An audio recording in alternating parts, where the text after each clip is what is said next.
We're back here on the third birthday of the GSL. Happy birthday, GSL.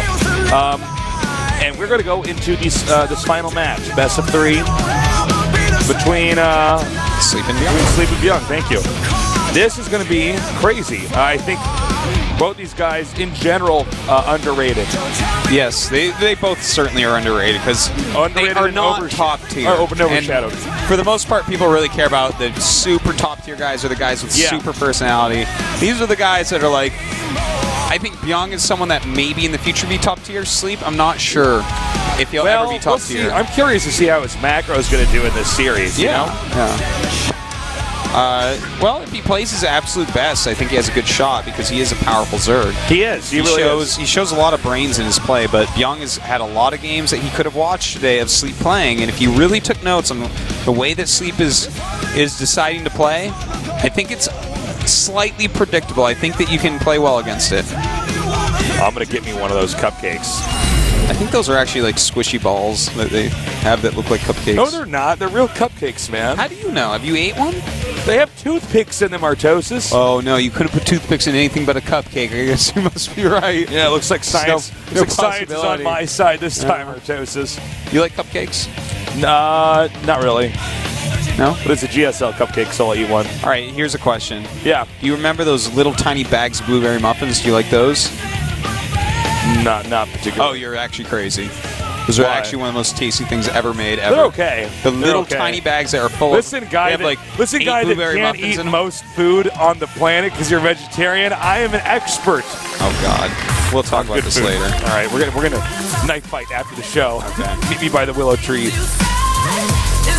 All right, guys, time to go on our final match here at the GSL Kodas.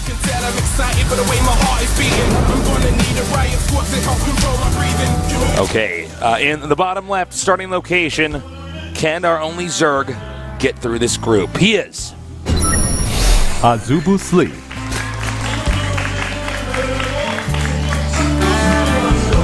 Wonder why I decided to pick that name anyways. Over here in the upper right, we have a very scary Terran who we saw in the last season of the Star League. He is CJN2's Bbyong. But you know what I mean? Like, Sleep's, that's a peculiar ID. It is, isn't it? You know? Well, it's just like, I know that my name is tasteless. Sleep is kind of awesome. You know, Sleep you is have really to do it every day. It's really good for you. It's how your brain and body repair itself. That's true, unless you're that James Bond villain. Which James Bond villain was? I'm actually not much of a Bond guy. There was this villain that like used a mask to like recharge his brain. By the way, this is a big scouting pattern. If anyone proxy racks as this guy, they're dumb. Like, as I say that, like he did get proxy racks and it kind of worked, but I mean this is like really good scouting.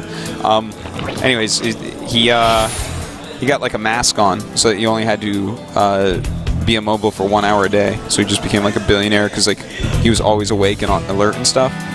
Oh but my it made him God! go crazy eventually. I want that mask I want so it more badly. than anything. I would love to have that mask. I never have enough time in the day. No. Was that an old Bond movie? No. Well, it might have been an old one as well because I haven't seen every old one. Was that one of them like Pierce? It was Pierce Brosnan, I Brosnan, believe, if I recall correctly. The best Bond. I think he was the best Bond. He was. I actually think he trumped Sean Connery. Oh, Sean Connery! Yes. They're wrong. Just like Kirk was better than Picard. It's like, oh my God, listen, guy that wasn't alive back then to watch those shows. I like what I grew up with. I like Picard. Yeah, me too. Yeah, I'm a Picard guy, personally. Yeah. The guy knows how to think about what he's doing. He's not a brute, all right? Jesus, Kirk. Oh my God, you're so funny. If I want a brute, I want it to be my first officer, not... I don't want to be so scientific. That needs to be my third officer, a.k.a. Data, okay? Data beats Spock, Riker beats Bones, and Picard beats Kirk every day of the week, Tasteless. Oh man, you're so funny. I'm just saying it how it is. Real talk here. Real talk coming down. Somebody got this arena and said, hey, fire a gun at those rocks for a while. He's like, this is a bad general. Like, I don't know if I should trust my life with you. Sounds like something Kirk would have him do. Man. So I'm going into this match, I think if Sleep macros well, spends his money, I think he can beat Bbyong, but Bbyong's pretty crafty. Yeah, Bbyong is, I look at Bbyong and I just see this solid, pretty mechanical guy. He has good build orders. He's good. I look at Sleep and I see someone who's very intelligent. He's trying to plan out the right strategies for the right situations. He's trying to engage well, but not everything is together yet, which is a little bit scarier because it's harder for those players. If you want to become like a top tier pro, it's better to learn mechanical play and then get smart. Actually, yeah, that's so true. It's much harder for the players that are smart to learn mechanical play afterwards because some of these approach guys the game are just winning the game because they're smart and tricky. Yeah. But then it's like, no, listen, you need to play like an actual and it's just hard mechanical game. It's very difficult somewhat to do withdrawn. That. Yeah. So, that's why I said before, I'm not sure what Sleep's future is in StarCraft 2. Like, will he ever be completely world-class? Like, I'm talking like a contender for GSL? Like top 8 GSL. Yeah, I'm not sure. Consistent. It's hard to say, but, he's a smart guy, though. And he's actually playing that kind of safe style. And he's playing against Hellion Banshee, which is a really old opening. This is something that Theognis was actually saying would come back into rotation of Terran build orders to try to help deal with the Roach Baneling stuff, which is actually kind of gone a little bit. We don't see as much Roach Baneling as we used to, but it's still been on okay. the decline. I mean, it's one of these metagame things where it's there for a little bit and then it's not. Yeah. Nice block. It's like a mirage.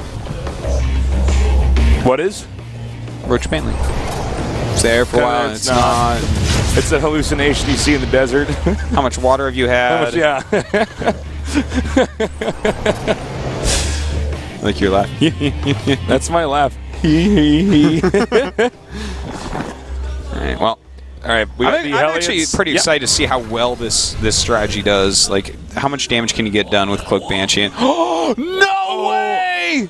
He's going for battle cruisers. This is so cool. I can't believe we're actually going to see this. Bbyong is my favorite Terran. Bbyong is actually doing something. He went mech earlier, he's going battle cruiser. Just a note, guys.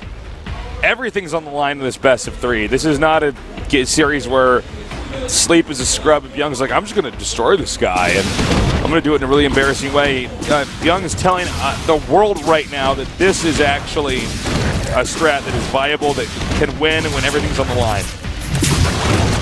You know what? This is like actually almost too exciting to commentate, to see something so completely off what the norm is. Yeah. And he's adding 4 Raxes behind this. This is so cool. You know what he's going to... Oh my god, I just figured it out. This is what he's going to do, Tasteless, because he knows that Sleep really focuses on Ling Bane for a long time. He's going to go a lot of Marines with a few battle cruisers in the air. And the battle cruisers in the air are going to punish the hell out of any Lings and Banes because their anti... Wait a minute, what did he see? Their ground versus ground damage output is gigantic, but it's been scouted. So now we get to see what does Sleep's brain tell him. His sexy brain tell him is going to work well against this because this is a hard choice. And Sleep is a smart player.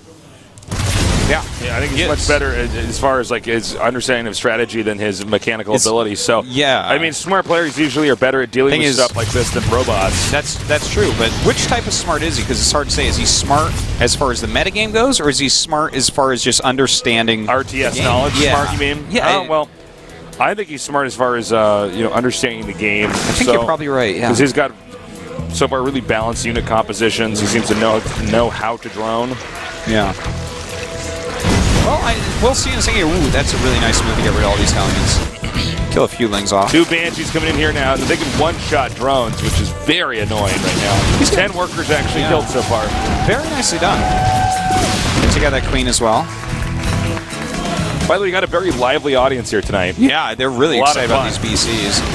And in fact, oh my god, is this actually happening? He's sending one BC over. Now, this is something that we saw forever ago. Like, this is actually like really long This is something that we even saw in Starcraft 1 occasionally. I was going to talk to you after the show because he played Terran in Starcraft 1. Because there was a weird period of time where you could like get one BC. One BC, and you go to a base with it. And you just kill all the drones. Park it over that. Yeah. And it's a real strat that used to exist, and I can't even believe that. Well, he started to move out, but then he brought it back to this army. So, okay. Not sure exactly. He's still making Hellions, by the way, is something that we failed to point out. How much StarCraft 1 did Bbyong play? A lot. A lot, right? A lot. Yeah. Enough to have probably been around for that BC strat. Yeah. Old. He was. He's pulling almost SCVs completely too? sure. Okay, so he can mass repair the BC. I love what I am seeing here. This is crazy. He's going to take out this 4th base in a matter of seconds. That's not the big deal here, though. If Sleep can hold this, if Sleep can crush this, he's good to go. He does not have Baneling speed, by the way. Okay, so we can kite them very well here with the Hellions. Uh-oh, that's a lot of Banelings, and the 2 battlecruisers not really doing their job. Or are they doing their job? You know what? Actually, they're okay. We have some mutas popping weird. out. Now, the mutas might be game changers, but... Now he's got to repair those BCs. He's got to repair them. Yeah, no kidding. He needs to repair them with his SCVs. Get over there. Yeah, that took him a while to get over there. And that 1 BC is starting to get repaired. And that means these mutas are going to get picked up. What? You know, this might be something that changes StarCraft 2 forever. It could be. I mean, this is history in the making here. Even if this doesn't work, I mean, the fact that it almost did is a little bit scary, you know? This is kind of awesome, Tasteless, and really goes to show you how good BCs are against mutas, as in the sense that like, they just don't die quickly. BCs actually fare well against many a unit. But there's more mutas coming out here now. This BC isn't really accompanied with anything, nothing to escort it around here. He's got to kite that BC. Oh no! All right, well, BC does finally fall. Is he have any more made back at home? No, or is that it? That's the end of the BCs. You know, Sleep had to be a jerk and get Overlord speed and scout it before. You know, we don't know how many were going to be made. I think actually probably was going to be exactly that rush with 2, but I would have liked to see more. Okay, he's actually making 2 more. Oh my god. Okay, cool. Christmas comes early this year, Tasteless. Guess so. It must be my birthday. Oh, no, wait, it's the birthday of the GSL. And this is exactly what the GSL wanted. Someone rushing battlecruisers against Zerg. Best birthday gift ever. Well, Baneling speed is on the way. He's still making some mutas. And the upgrades are favored for Zerg by a bit. He's started 2-2, whereas +1 armor is not even halfway done for Terran. So, a little bit of an advantage on Sleep's side in these ways, but the truth of the matter is we just don't see this composition enough for me to completely say what's going to happen. But when you look at like the bases there are and whatnot, this feels very all-in-ish from Bbyong. Oh, interception. Ooh, that's another nice move there. It's another feather in his hat, Tasteless. Yes. This guy's going to be a musketeer before we know it. Oh, wait, he might actually get intercepted again here. Nice. Oh, indeed. Gets in there, gets that medevac. Okay, he's regrouping and going to push out again. Does he bring SCVs, though? That's what I'm really wondering. Because, you know, when it comes to the fighting against the mutas, those SCVs can just repair so much. That's true. Right now, Bbyong is losing Maybe there's not enough mutas out to make him really think about it. Or there's not enough SCVs. There's only 5 mutas, a couple more on the way, and there's only 3 queens. The anti-air here is actually quite pitiful. The spores are going to be actually more impactful than a lot of the other stuff, so let's see here. Oh, that's a lot of Banelings coming with speed, man. He does not... Oh, he did pull SCVs. Excuse us. Ooh. Oh. Well, gunning down a few Banelings as they're leaving. Auto repair should be on right now. I guess he's going to lose this base. What a... Wow. I mean, I'm so interested in seeing if like Bbyong's going to do this in the second game, assuming he wins. I would love that. I want to learn here. Here we go. The Banelings coming in. See, he's clearing out the ground so quickly that the BCs are alone. They can't really do it. Well, he's got more Marines coming up over here. He needs to get those medevacs next to them, though, if he wants to do anything. He needs your moto for this queens. So funny. Oh, I wish that BC wasn't just about to die. Okay, so it does. And nice transfusion going down. Yeah, you know, one problem to point out is that the ground army is lacking here. Zerglings are very very cost-effective, guys. You know, he's spending the money on these battle cruisers instead of on Marines and Marauders and Medevacs. So it is very easy for the Lings and everything else to win the ground fight. And then, of course, they end up killing the SCVs that are repairing the battle cruiser. And then eventually Zerg just squeezes out anything that has an anti-air. These BCs are so effective. Even after that thing was already damaged, it killed like 4 mutas. Like, GG. That is so cool. Wow. Huh. Well, you know, when everything's on the line, you can see Bbyong mumbling like, oh to my himself. God. Battle cruisers didn't work. That's the best unit Terran has. What am I supposed to do against this guy? He's a monster. Flew around in space in one of those in a single player. Yeah. Jeez. You know, they're so big. What do you even do from there? Can't even imagine how 3 mutas could shoot down one of those things, even if it was low on HP. It's true, isn't it? Isn't it? Oh, you those think the clays. actual size of a muta? Well, we try not to think about those things here at the GSL. The lore has no place in the GSL. We're going to go to Frost now. I don't think Bbyong's going to do that same strat again, but if he did, I would love it. Yeah. He needs to hide that core somewhere else, man. Yeah, well, you know, the problem is you really can't hide much from Zerg anymore. Not when they get that quick speed upgrade. Yeah, that Sleep Smart do that. I guarantee you, he will get that this game, or you'll on the map or something. That's not going to work. He'll either do his Ling Bane all in here, or he'll get Overlord speed. There's just like he's not going to do that other strat where you just macro. No way. After that strat, he needs to know if that's coming, because if he doesn't, that's painful. Ooh. Would have killed him the first time if he didn't make all those mutas. I think you're right, Artosis. All right, get ready for game number 2 here between Sleep and Bbyong.